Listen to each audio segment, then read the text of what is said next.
It's good to see everybody. We're out the Mishnah of Zayin Omid Aleph right at the bottom. Before we actually get, there was something, of course, mentioned earlier on this Omid, which really hit. By the way, and people must have seen that clip from the House of Lords. Yeah, I suppose everybody's seen it, right? Okay, had seen it before. I suppose it was viral, and but nevertheless, in case somebody had missed it, it was quite something. But on this, before we turn the Omid and look at the next. So what are you speaking about? What? See what? Sorry.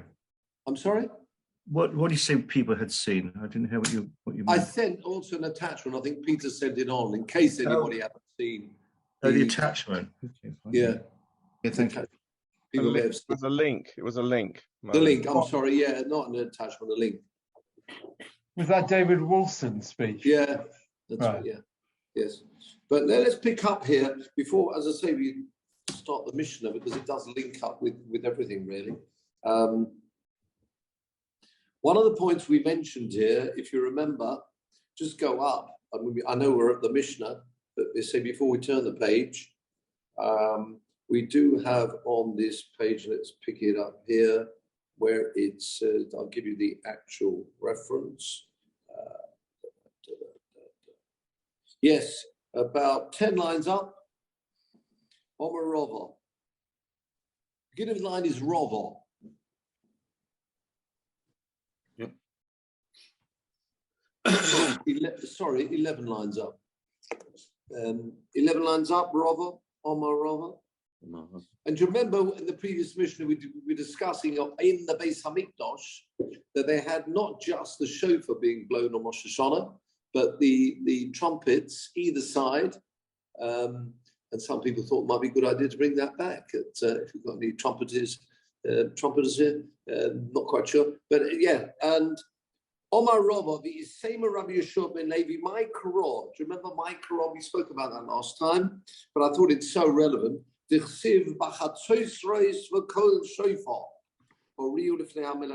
other words, in front of the king, Hashem, with trumpets and the kol shofar. You should be blowing Lifnei HaMelech Hashem, who debu'in chatzotros. And that point we learned last week was, yes, in front of the Beis Hamikdash, in front of the king. That's where we would have both a shofar and trumpets. We spoke about how a person can keenly hear the shofar, but the point was those trumpets from that beautiful pasuk, which we will be mentioning in not far away, 10 days time, all being well. But beautiful pasuk, and I think it's at this point, Peter, if I can ask you to bring up on the screen the Abu Dram.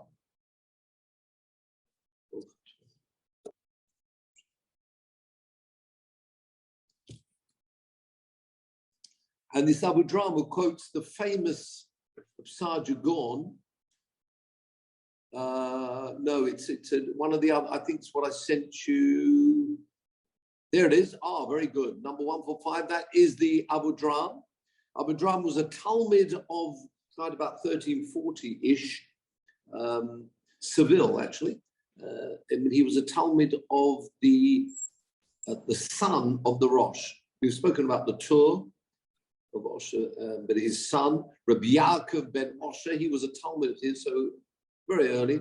And he brings in that first column, beginning of the line is Kosav. About 15 lines down, it says Kosav. The famous Reb Sarja Gaon, we're not going to go through this now, but I just want to mention the very first point. Have you got it? 12, 15 lines down. Kosav, Reb Sarja. Down, down, down. Stop. Kosav Reb Sarja. Marshet Sivoni, the famous, this is where he does show all the 10 reasons according to Reb Sarja Gaon, so that goes back much earlier. Marshet Sivonu Haboire Yisporach. Hashem has commanded us litkoya or liskoya b'shofar b'Rosh Hashanah.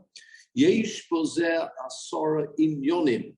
There are 10 reasons, subjects, I think they're listed in many machzorim, but here this is the source. And we'll look at the first one because that's relevant to that Omid, for Inyan Harishan, and of course so relevant, we've just seen over the past. Inyan Harishan, Mipnei Shahayoim, Hoysot Chilas Habriya. The beginning of creation, Shebo Bara Kodesh Baruch Ha'olam, creation of the world, Umolach Olav, king over it, with subjects now. Should I come off video? Maybe that'll help. Yes, please come on video at your back. I'll come off video, hopefully it'll help. So back to this. Beginning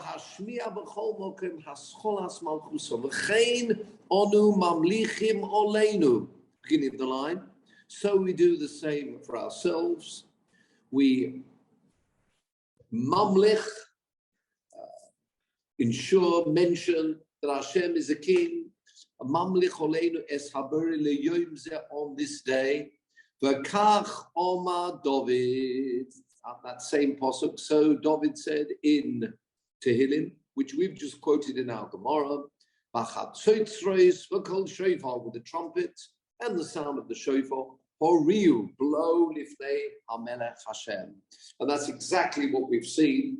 The trumpets, more of that, we'll call coronation and one thing and another coming up. So yeah, we'll go back to faces for the minute, although mine won't be there, because I think this is freezing. So thank you, Peter. So yeah, so powerful. I mean, people, of course, we've all heard the words, long live the king, but we say something slightly different, not to belittle the king, the queen at all, and there's lots to be learned from the kings and queens. Or it talks about that there's even brachos to be made, as we know, but nevertheless, putting in context, the word we say is not long live the king, but Hashem yimloch la'olam voed, which is the very first pasuk we mention when we go through, remember, the 10 psukim that we talk about Malchios. So we talk about Hashem yimloch la'olam voed, king, and that's something we must remember. So yes, I say, putting it all in context, the difference there, we talk about the Malchusa Da'ara, kings, queens here, and kings when we're talking about on Rosh Hashanah.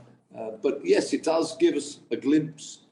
And as we've heard, I heard from my father, Zichron Livrocha, when he went, the Queen was with his MBE, and he said, yes, there was, without any doubt, there was this trepidation standing in front of the Queen, and of course told to take his 3 steps forward, 3 steps back. But that feeling, the aura, the awe, and that's something we've got to be feeling when it comes to Rosh Hashanah. Yes, it is a time for introspection, but in the main, it's this feeling, Hashem Yimloch Lo'olam Voed.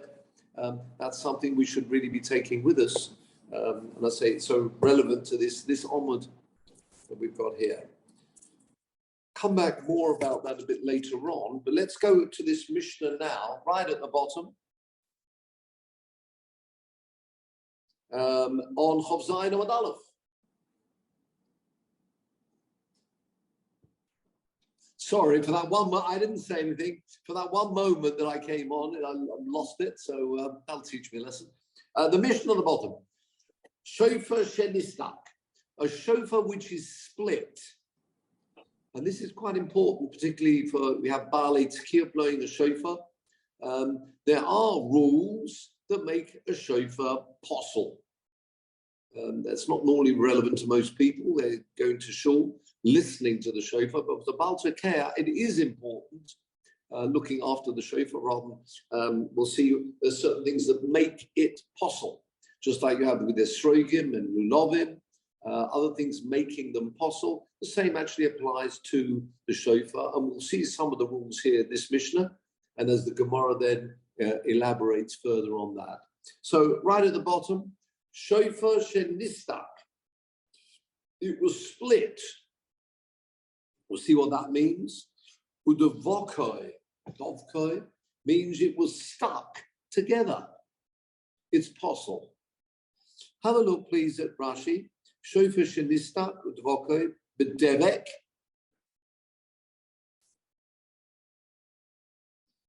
It's possible. Now look what Rashi says about possible here. Tahavalei kishnei shofaros. It's like two shofaros. With this, we'll notice this word devek. Have you seen the word Rashi uses? Shenistak udvokoi b'derek shekorim. Very similar word to our glue, isn't it? Mentioned there in Rashi. Have you got it right at the bottom of the Talmud in Rashi? So Rashi is calling this posel because it's like two shofaros. You're meant to be blowing a shofar. Why is it like two? Have a look at the side of Tosfos, please. Shofar shenistak udvokoi posel. Pirush b'kuntras. Tahavalei kishnei shofaros. If it's stuck together, it's like two shofaros. Mashma, why is it like two? What does it mean, therefore, when Rashi said it was split and stuck together? Right, look at Tosfos, please. Mashma, it sounds like sherot soloina shenistek legamre. It looks like it's, according to the way Rashi is explaining this Mishnah, that it's split in total. You can imagine horizontally, if you like, split. Shenechlak lebeis chatichos. Shimahoyo mechuba mitzad echad. If it was connected, ein zeh shnei shofaros. The fact that Rashi said the problem was two shofaros sounds like it must have been split entirely. You can imagine across the length of the shofar and then stuck together again. Now, stop there and look at the last four words of the Talmud in the Mishnah. The Mishnah then goes on to say, Dibek shivrei shofaros. If someone stuck, means pieces, really, this word shvarim, not that the shvarim means like from a shever, pieces that were broken from a shofar, stuck those together, posel. So we've got two parts of the mission. The first part, shofar shenistak, and then dibek shivrei shofaros. Ask Tosfos, back to Tosfos, please. Vatema, the end of that line, 5 lines down in that last Tosfos, beginning line is mitzad. Have you got that? Vatema, says Tosfos, it seems very difficult. I'm very surprised at Rashi's interpretation. Why? If it's totally severed, it's two pieces. Hainu, dovak or dibek shivrei shofaros. There's no difference between the first part of the Mishnah and the second part of the Mishnah. Can you come up with a reason why there should be any difference between, once you've got dibek shivrei shofaros, it's possible.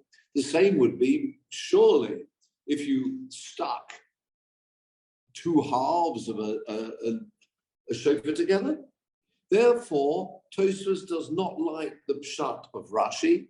Therefore, it would appear, says Tosfos, the nistak mitzad echod la'orkoi al panei kula. Yes, it is split, but it's still in one piece. It's split right down to the end. That's the problem. Not that it's split, which sounds like it's true. You don't have to learn like that in Rashi, but look at Rashi just said it's split, not explaining how it's split. But he said it's like two shofaros. Maybe Rashi means the same as Tosfos, not that it's split in its entirety. But you understand the question of Tosfos? Tosfos is asking, if you're saying it's split entirely, and you've got two halves of a shofar, there's no difference between that and the last few words of the Mishnah. So therefore he says it's split. Imagine lengthways, it's split, but it's still in one piece. It's still connected. Or Lafisha Ain, continue Tosfos. ולפי שאין שם שופר עליו. It now loses its name as being called a shofar because it's split entirely. Kolshke, and if you stick that together, it's possible. But it's different to the last case, although as Tosfos says, have you got it? 4 lines up in Tosfos for Kolshke, certainly dibek shivrei shofaros, if you stuck together pieces, imagine it totally smashed shofar, and then you stick it all together, certainly that will be osa and posel. Elo zu ve'in tzorech lo mazu katoni, which means it's a principle we often find in Mishnayos, where the Mishnah mentions one case, and therefore it's, as you'd say in English, it goes therefore without saying that the following case is possible, but it is a style used in the Mishnah.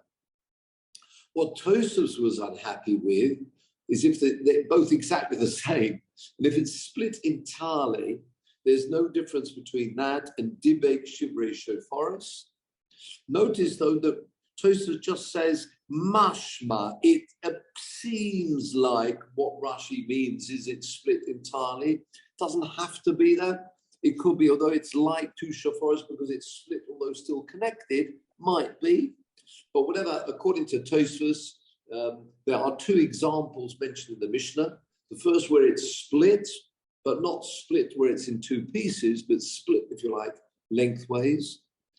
It looks like 2 shofaros, and therefore the Mishnah then goes on to say, and it goes without saying, if the whole shofar is smashed, and then you stick it together, that would be possible. But that's a standard way that the Mishnah might actually tell us cases. Okay? With that, gentlemen, let's move on to the next Talmud. Always nice to turn the page. Certainly good for Peter.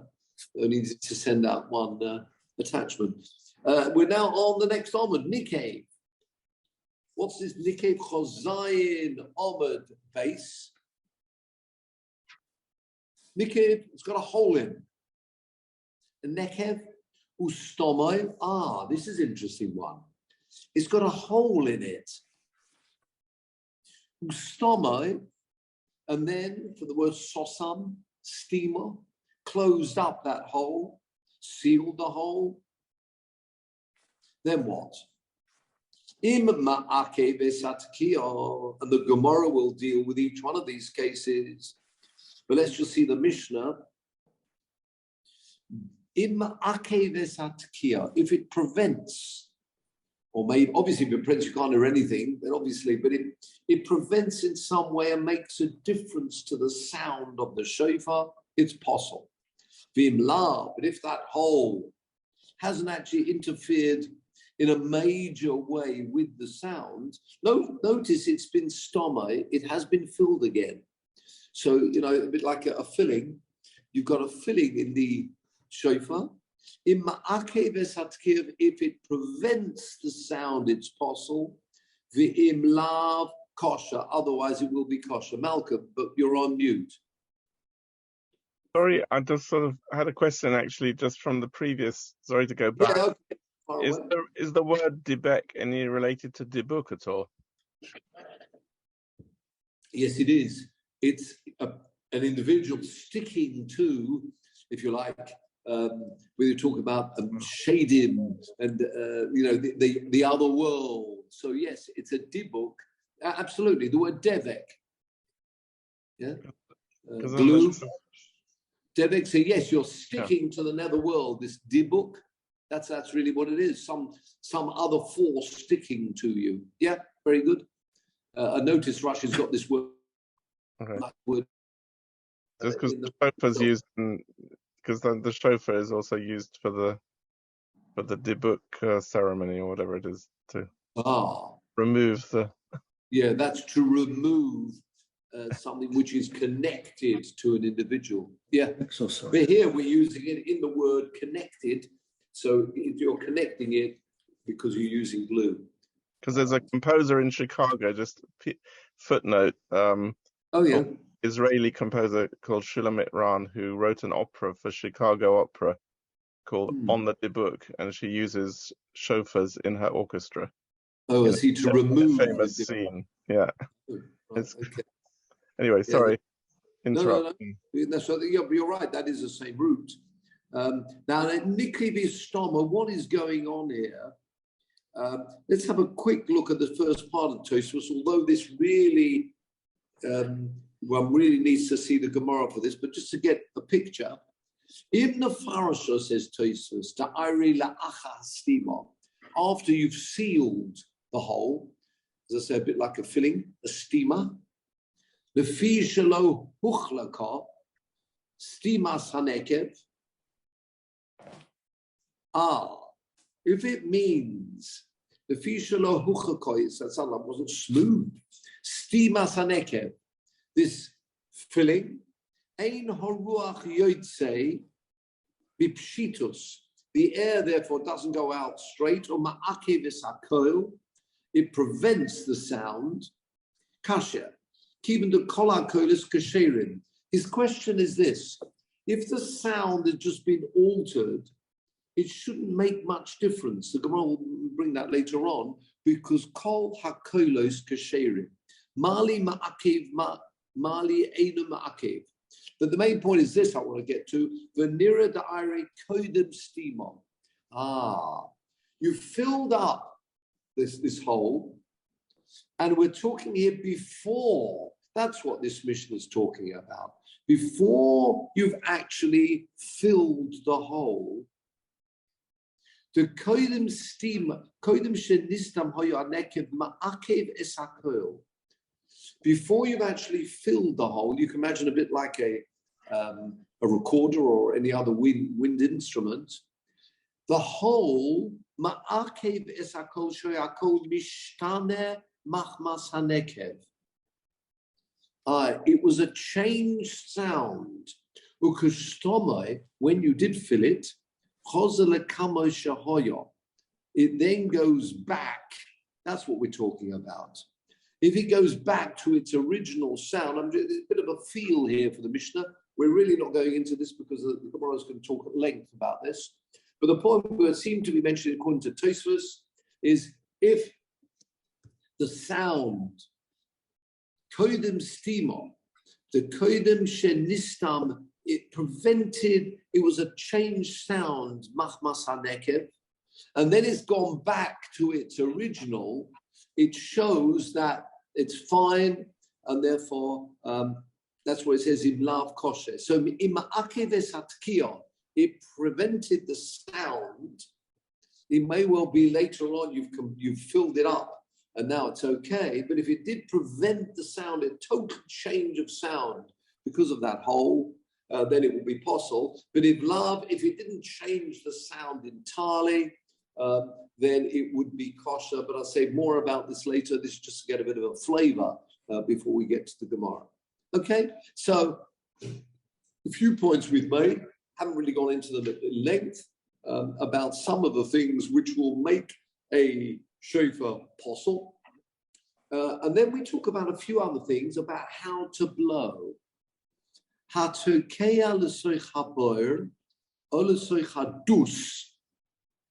word there. What are those three things? Now, people who've got a good memory, and lucky we've still got the previous Omud. If you turn to the previous Omud, those words came up on the previous Omud. So we can use Rashi on the previous Omud, and lucky we've got this attachment with us. Have a look at Chav Zayin Omud Aleph. I think, Peter, you sent that round as well. But we've got. I think everybody should have that. Have a look. 1, 2, 3, 4 narrow lines down in Rashi. Bor v'dus. What are these two words? Not words you often come. Well, bor we do, but the word dus. Says Rashi. Have you got it? Chodo. Beginning line. Chodo ninu. They are one thing. A person is blowing the shofar. Ela shehabor b'chafira. You've dug into the ground, a massive hole, a pit.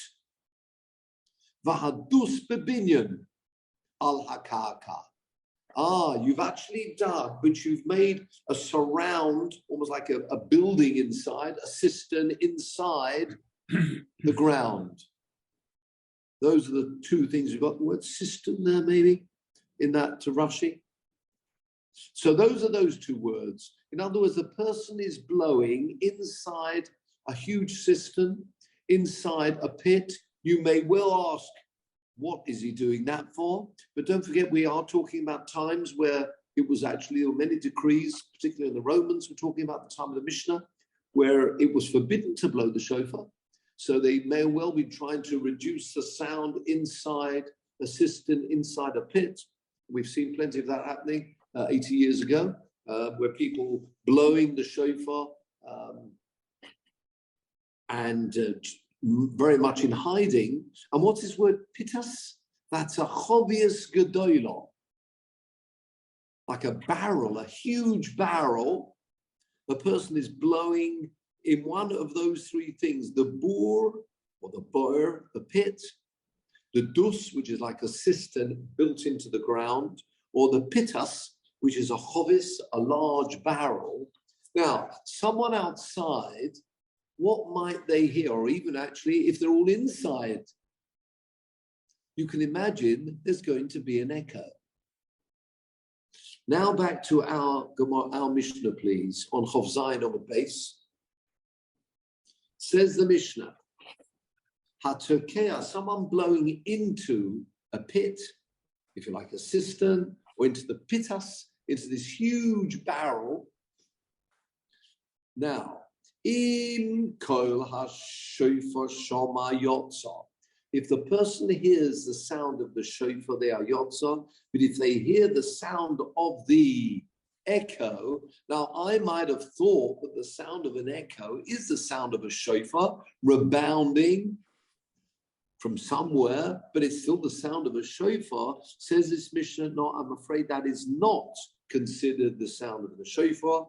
So beware, even in times where they were blowing in this way, im kol havora shoma lo yotza. Okay? And again, more of that to follow in the Gemara. B'chein, or some people actually in some texts, they don't have this word b'chein. We've got another case coming up. Mi shehoya over achoyrei beis hakneses. Not so much about the shofar itself, but the sounding of the shofar. Someone's passing by a shul. Okay? Oishoya beisoi, so a block of flats next to the shul. V'shama kol shofar, here's the sound of the shofar. Oiko Megillah. There he is, open window, right next to the shul, and he's got a Megillah in his hand, and he's following, or a Tanakh, and he's following the Megillah being read. Says the Mishnah, Im kivei libo yotza. We've mentioned this principle before. If the person had an intention to perform the mitzvah, then yes, he gets the tick, he's yotza. V'im lav, if not, lo yotza. So that's a very important principle we see from here. The principle we're learning from this Mishnah, that mitzvahs tzrichas kavana. Notice there are 2 points mentioned here, the shofar and the Megillah. The Megillah is from the Ksuvim, not from the Torah itself, of course, from Megillah's Esther. But it doesn't matter what mitzvah you're performing, one does need an intention to perform the mitzvah. So this is very interesting. A person is passing by the shul on his way elsewhere, and they're blowing the shofar. He is yotze if he says to himself, I want to perform the mitzvah. Now, continues the Mishnah, just to, if you like, underline the issue. They're both listening. You can have 2 people listening. Watch out. One person intended to do the mitzvah, and one person didn't. And at this point, sorry, Peter, if you can bring up the Mishnah Berurah on this subject, because it's some time to wait until we get to that in the Gemara itself. And with just Rosh Hashanah around the corner, let's have a quick look at this halacha. Thank you. Have a look at Ches in the Shulchan Aruch. Just roll down a little bit more so we can see the top of the whole Mishnah Berurah. There we are, Hilchos Rosh Hashanah. This is chapter Takpei Tes, 589. And if you look at Ches in the Shul, we'll have a look at Ches and Tes. This is really our Mishnah. Thank you. Hamis Asek B'Tkiyas Shofar. Just blowing, not thinking about what he's doing, just blowing the shofar. In fact, he might be practicing on Rosh Hashanah. He says here, Lehislamed, to learn, to teach himself, Lehislamed, nice word there, Hispar, reflexive. Lo Yotza Yedei Chovasa, he's not fulfilled his mitzvah. Interesting. There you are, although he's blowing, and assuming he blows correctly, he's not yotza the mitzvah. Someone who's just blowing, not thinking that he wants to do the mitzvah. That's just mistake. He's busying himself blowing the shofar, but not to perform the mitzvah. Okay? Someone who hears from such a person, that's interesting. Even though he may have kavanah to be yotza the mitzvah, if the person blowing also doesn't think he's doing a mitzvah, then it won't help the listener. He likes the sound of the shofar, not practicing. If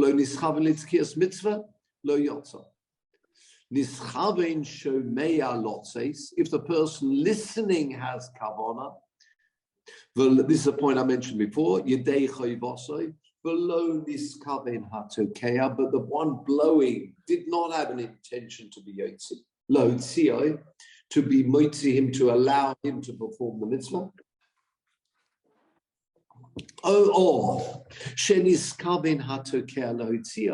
the one blowing did have an intention to allow the listener to perform the mitzvah. But sadly, the shomer did not have that intention. Lo yotze yedei chovasei ad sheyischaven shomea umashmiya. Okay, now have a look, scroll down to the Mishnah Berurah for us a little bit. So anything there that I wanted to mention? There were Islamed. Now look at Tezayin. Have you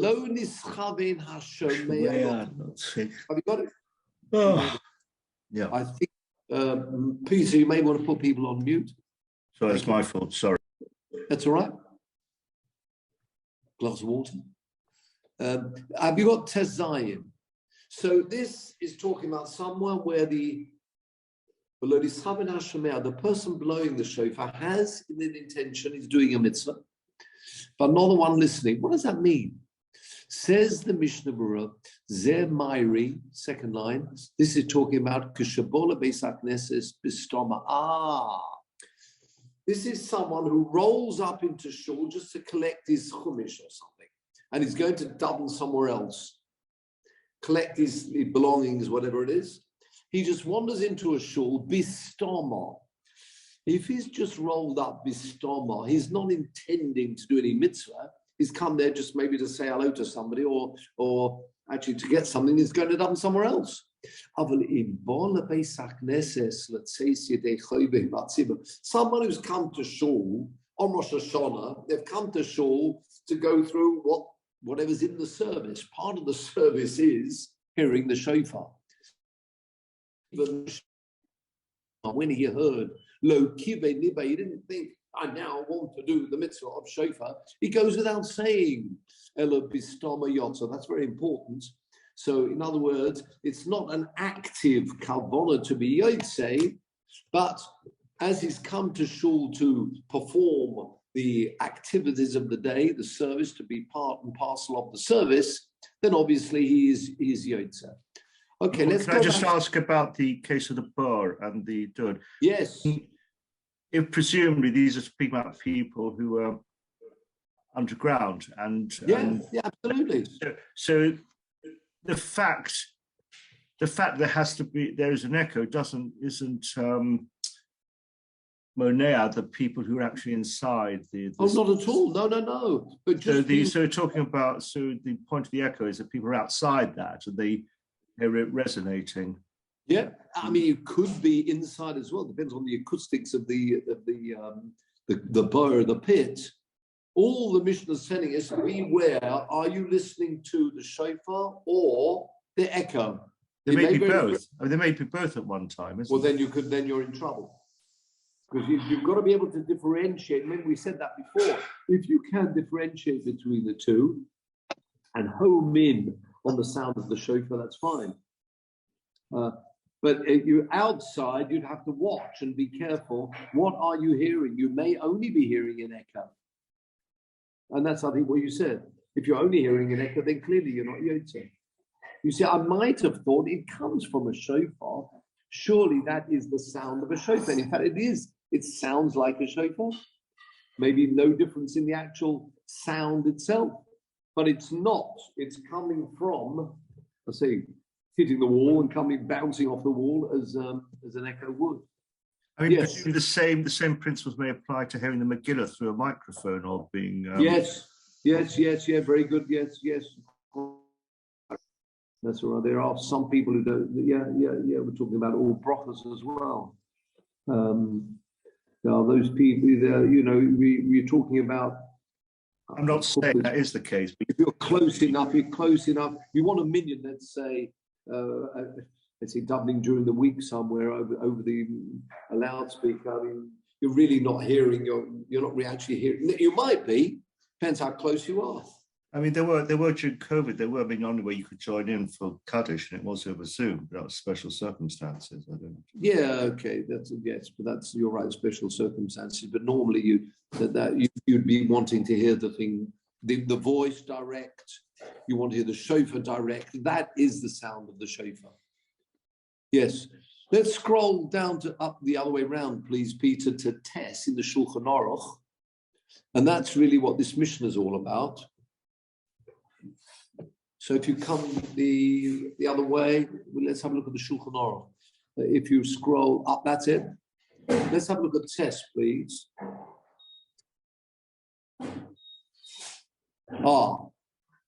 This is really what we mentioned in the Mishnah. Mishe Toka, someone blew, when he's chavin lahoitzi kol hashavea tikiosa. This is the point. And mentioned in the Mishnah, someone's passing behind in front of a shul, and he hears the sound of a shofar. Now, Misha Tokav and Iskavin Lahitzi Kol Hashomea Tikioso. Anyone who hears my blowing, I'm quite happy for them to be yod to the mitzvah. Presumably that's the best way, the best intention anybody should have. For Shoma Hashomea. Next line, and the Shomea, the listener, did hear it. With his kavin lot says he doesn't think I want to be Moitzi Mr. Cohen. He may not know Mr. Cohen's there. Shoma Tuki also, but Ainu Yodo doesn't know the fellow, doesn't know he's there. Yotzo. And that is really someone in a shul should have exactly that intention. Therefore, this is our Mishnah B'derech. Someone's walking. Or is actually sitting in his house. This is the point. He hears the shofar being blown from the shliach tzibur in a shul. Doesn't be a shul, it's a gathering.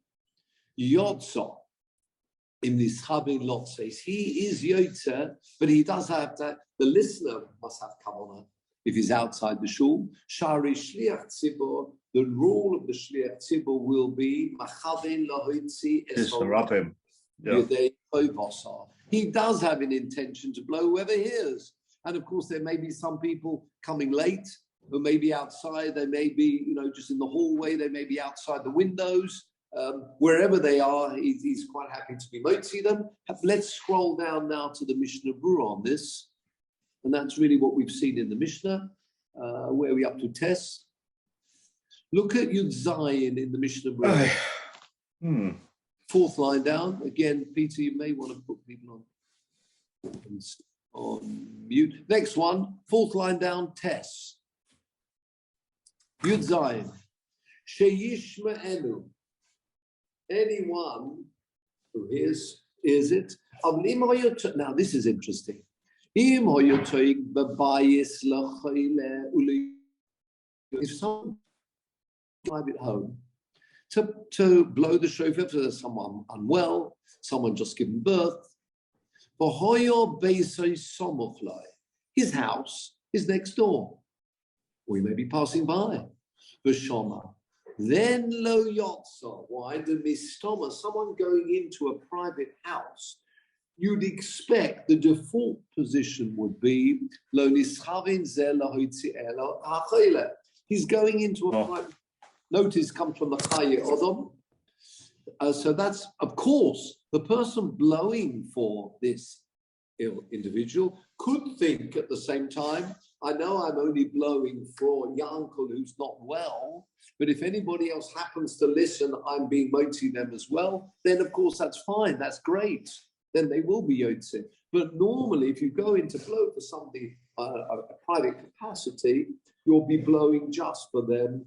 And therefore, someone outside just walking by would not be yotze, even if he had an intention when he listens to be yotze the mitzvah, he will not be yotze.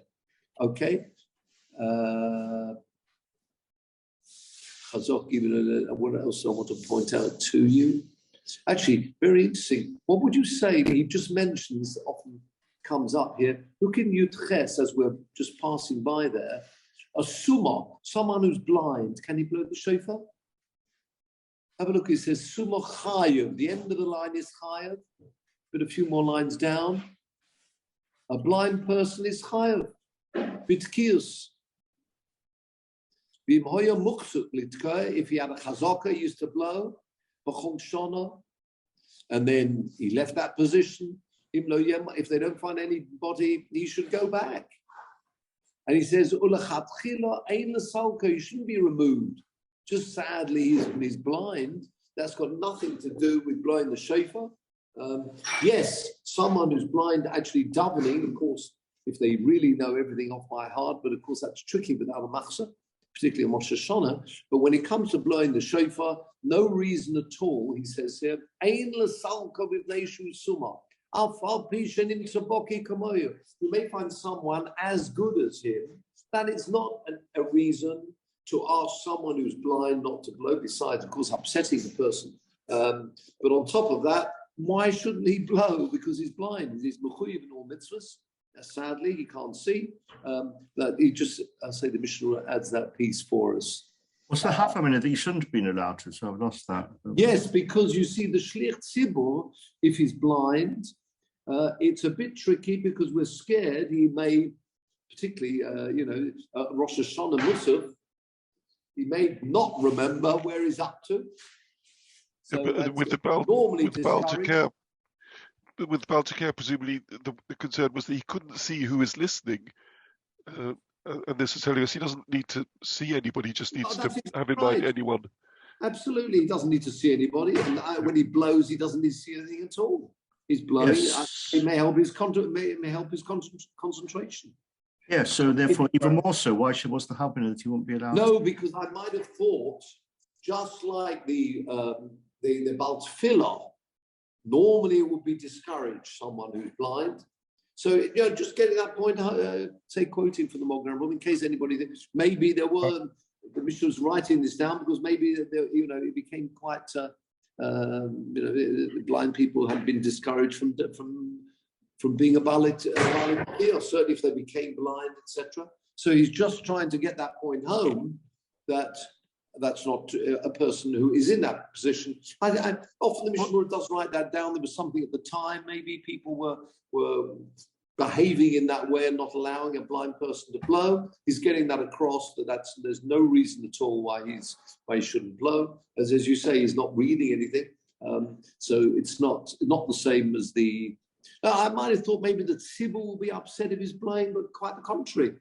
If the person's blind and is blowing, that's wonderful. Okay. What about a deaf person? What about a deaf person or the Shemer Kohen? I mean, that is interesting. A deaf person cannot be yod to the mitzvah, sadly. Well, can it be moitzi? Others? No. Well, no, he's not mechuyev to. That's a cheresh. No, he's not mechuyev in the mitzvah if he can't hear. Sadly. Okay. It is interesting, though. No, that's a good point you've raised. That maybe his hearing is not bad. It's not A1, but he can hear. He could certainly hear the shofar, but maybe he can't hear the brachas. So that's a very interesting point you've raised. Maybe the person. It's normally like that, isn't it? The shofar would be a lot louder than the person making the brachas. So maybe a person is hard of hearing and won't hear the sound. They won't hear the brachas being made.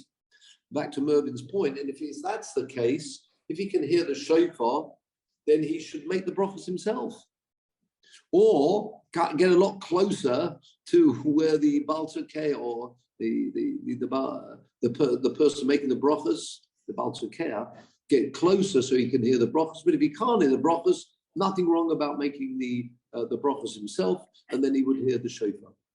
So if one has a hearing aid, normal, should one take it out? Not that I do, but if one does. No. I mean, normally the hearing is normally considered the same as hearing. It is an interesting point actually. Whether if a person can hear perfectly without, it may be better to do that. But normally the halacha is once one's hearing with a hearing aid, that's an aid rather than. Okay. And perhaps we'll look into that a bit more. Can I just say, if you have a thing where you can feel the vibration. Let's say you're deaf, but you can feel the vibration of the shofar. No, that is not the sound. What constitutes the hearing act is the question. Like, there's certain things you can actually hear the vibration and not hear the vibration. You can feel it. I think it's what actually is hearing sound. It's not just vibrations, it's sound that you really want to hear. You see, it's the sound of the shofar you want to hear. Shomeya, listening and hearing the sound of the. Now, if somebody can't hear, it's very sad, but they just can't do this mitzvah. I'm just wondering whether there's a sort of an inclusive type of approach on the rabbinical side that would sort of. When you say just vibrations, if they're hearing just like that, they can't actually hear anything, though, can they? Well, for them, it might be the equivalent of hearing. I mean, that's the best. Just asking a question. No, it's a good point. It's a good point, but it's actually not classified as hearing. It is something different. They can feel the vibrations, but that's not actual hearing. But we'll come back to that. The last piece here, Yud Tes, when it says that somebody outside was Shoma Tkiyas Mishliach Tzibor, they're Yotze, we said there, remember, somebody who's the Baal Tzokeh in the shul, of course, he has in mind to blow for everybody. But of course, if you're next door, perhaps it goes without saying, but he mentions this here, Yud Tes, the Mishnah Berurah, it's clearly the person's not that far away. Kol kasha efshesh lo yishma kol shofar.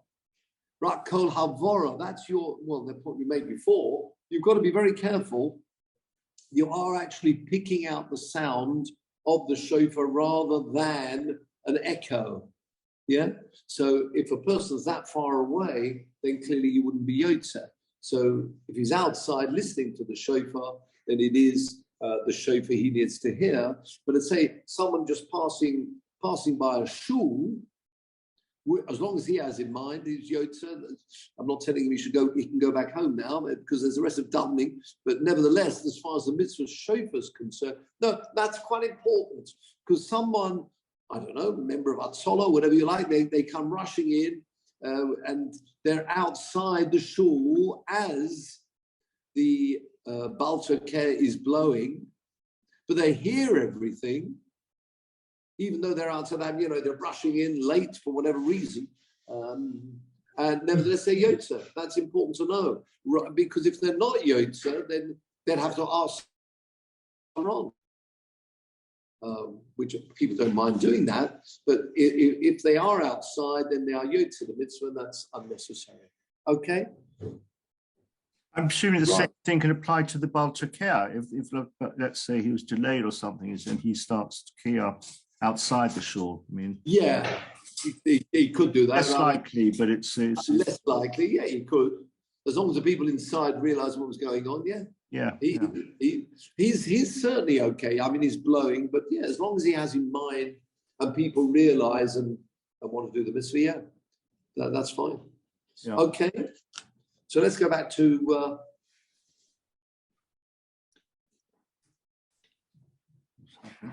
Probably. Yeah, that really winds up the Mishnah. We could start the Gemara, but it's probably not worthwhile doing that right now. But what I will say is this: as we 1 minute to go, yeah, I mean, as you said before, very, very sad. And I mean, since the beginning of Shiur, we've always had Charles in Shiur. Certainly, I think even before I started giving this Shiur, which goes back close on 33, 34 years or something, but Charles has always been a member of the Shiur, but not just a member of the Shiur, as we all know, a very dear, I think loved by all, Charles, really very special indeed. But if there's one thing I'd pick out, especially regarding, we all experienced that, we all did, it's the number 4192. And you think I probably lost it. What am I talking about? 4192? That's the number that hits me when I think of Charles. Because 4192 are the number of Mishnayos in the whole of Shas. And if people remember December, do you remember going back to December not that long ago, where together with Sammy, well done Sammy, an amazing achievement. And that really was something, it was the consistency, the 4192 Mishnayos that he completed, the whole set together with Sami, Havdil ben Chaim L'Chaim. And that really, I think, epitomized very much Charles, this consistency, the loyalty, come to Shiur and questions he would write to me. If he couldn't come, he would drop. I'm not asking him to do that. No, he would, apologies, he can't come. He consistency. I mean, people know about his professional life, the tremendous shame that he had. I'm going to freeze, I think, again, if I can come on here, but let's start off like that. Everybody knows about that, and I'm sure probably David can talk about his professional stand. Sorry about that. Came off. Perhaps it was time for people to professional standing. Yeah. And I think that's if we can, one lesson that we can take on besides, I say, everything else we know about Charles, that consistency, and in all things that we do, it's not, just occasionally. I'm not talking about the Shiur, I'm talking about a general behavior in all mitzvahs, whether it's mitzvahs, ben odom lamokim, ben odom l'chaverei, the consistency. Lots of things we can be doing for the poor and needy, but it's the consistency of it, which is we always saw with Charles. All those, as I say, over those 33 years or so. And I think that's a huge message for all of us if we can continue in that way, looking for things that we can be more consistent and take that message with us, take that lesson with us as we think very much about him today. As I say, we assume that the Rabbi is going to be tomorrow. And he should be a Melitz Yosha for all of us and all of his family, the whole of the Klal Yisrael. And if, as I said, we take that lesson, and maybe especially this time of the year, things we want to take on, as Sammy would tell you as well, 2 Mishnah. I'm not saying that, but anything else. It was 2 Mishnahs a day. I think the message really was, it wasn't a huge amount necessarily, but it's constantly those 2 Mishnahs until eventually you complete the whole thing.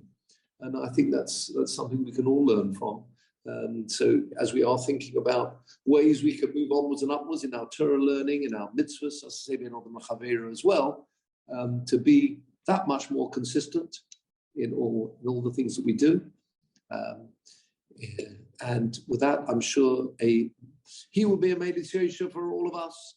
And say that will be a wonderful Ilu Neshama for dear beloved Charles. And the Mitzvah Hashem, we should have a good week ahead. And here, Basuras Tovus all around. Say, well done, Peter. Thank you very much indeed. Sorry about the freezing up here. Obviously, a lot of people using reception at the moment around here. But with that, I wish you well. Have a very good week, one and all. As we move onwards and upwards. As Sylvain always says, forward. We wish you well. All the best.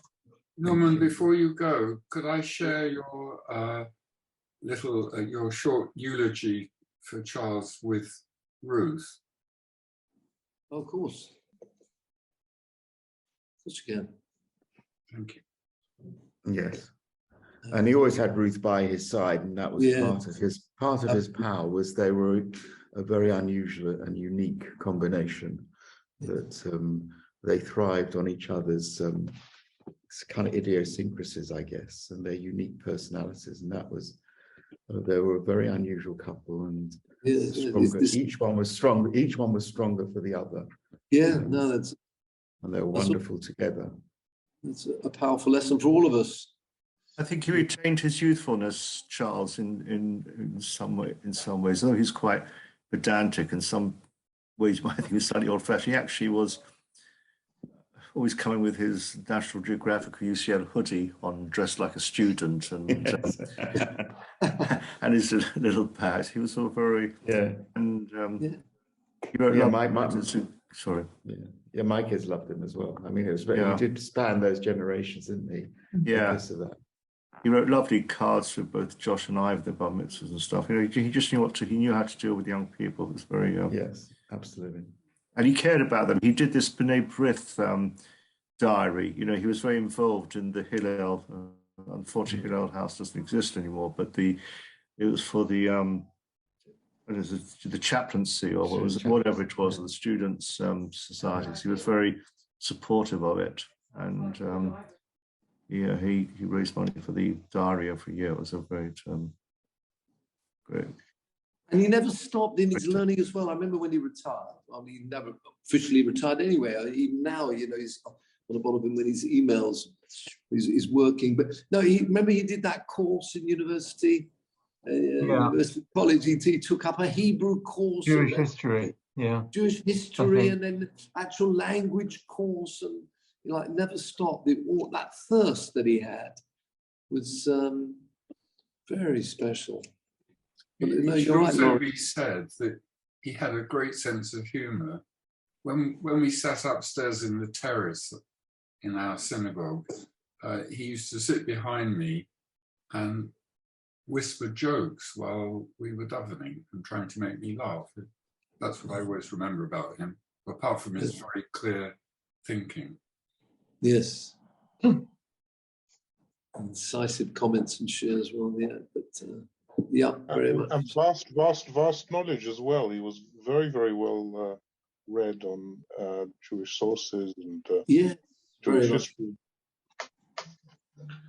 And always querying things, it wasn't wanted to delve into something, and then bring up lots of sources and do some homework on the subject. that thirst. Yeah, Right. certainly very much we can all learn from that. Moving on was another each one in a particular way. Yeah. He had a wonderful, distinguished and distinctive voice when he spoke. It was very meticulous in his diction and what he wanted to say. I always thought it was he could articulate, very clearly, and really amazing that he, wealth of knowledge and sort of intellect. I mean, was tremendous and very wide ranging, I thought. So he was very inspiring. Yeah.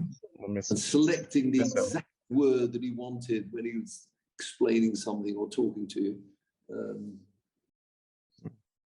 As you say, his vast knowledge across so many different areas. His comments and questions were always impeccably logical, and he would present them in a sort of stage way to sort of build it up to the punch, and it was always very, very well tuned, well thought through. Yes, a lot to ponder. But, as I say, it's a shame. We should all learn from that, and everyone in their own particular way, taking out message. That's what it's all about. They talk about that. The time of a levaya, the time of someone passes. It's those middas which are almost like hanging and waiting to be captured in some way. The lessons that we can learn from these people, that we ourselves can move onwards and upwards. And it's obviously the time to try and pick those things up. And he was utterly consistent in his dealings with everyone. I once went to his office and met him there, and I thought I'd see the solicitor Charles rather than the Charles that we all see outside the office. But he was precisely the same with whomever he was dealing with in whatever context, and that utter consistency of values and personality just ran through him. It was amazing. He was. And always concerned to ask after you and after your relatives that he knew, and he would always inquire, always check before he said anything else. Absolutely. Not putting himself at the center, in other words, thinking of other people in that way. Concerned with others, but really, honestly, concerned about other people. It wasn't like, how are you type of thing. He really was concerned about the other people. Yes, which absolutely. is putting them in the center rather than himself. Wow. Oh, sorely missed, sorely missed. So we will move onwards, Mirz Hashem, and take lessons that we can. And hopefully we'll see each other next week. All being well. Amen. Thank you. Thank you, Norman. Thank you.